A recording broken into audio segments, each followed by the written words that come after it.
Баршаңызға сәлем, менің каналыма қош келдіңіздер. Мен бүгін осындай жұмсақ болып және дәмді болып шығатын, тез дайындалатын кекс пісірем.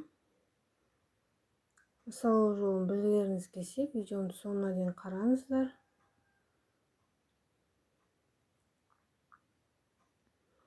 Өте жұмсақ және биік болып шығады. Ол үшін бізге 3 жұмыртқа, шым-шым тұз қостым, 1 стакан қант қостым. Осының бәрін жақсылап араластырамыз.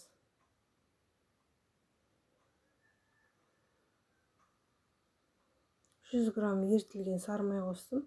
Сары майдың орнына проценті жоғары маргарин қоссаңыз да болады.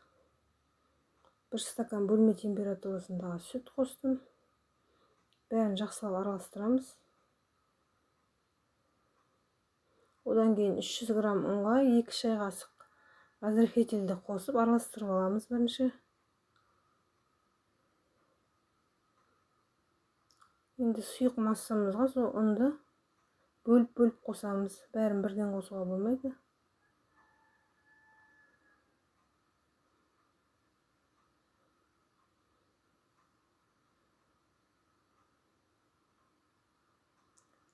Достар, менің видеом ұнап жатса лайк басып, коммент жазып, каналыма тіркелмеген болсаңдар тіркеліп кетіңіздер. Келесі видеомды жіберіп алмас үшін қоңырау жағын басып кетіңіздер.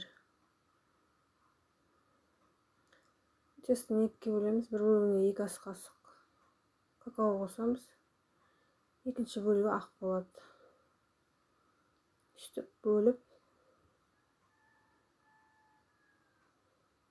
аламыз. Одан кейін мен формамның размері 25 сантиметрлік. Ортасына стакан қойдым, пергамент төседім, жан-жағын және майлап алдым. Тестін үстіп екіге бөліп құямыз.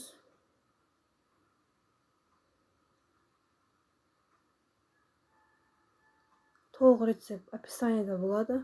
Какао қосылған жағына жаңғақты майдалап турап бетіне септім. Ол әркім өз еркі, міндетті емес.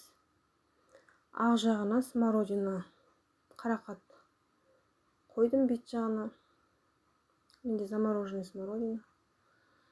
Пирогым пісті, қызып тұрған пеште 40-45 минутта пісті, бірақ әркім өз духовкасына қарай пісіреді. Осындай жұмсақ болып, биік болып шықты. Менің видеомды соңына дейін қарағандарыңыз үшін рахмет, сау болыңыздар.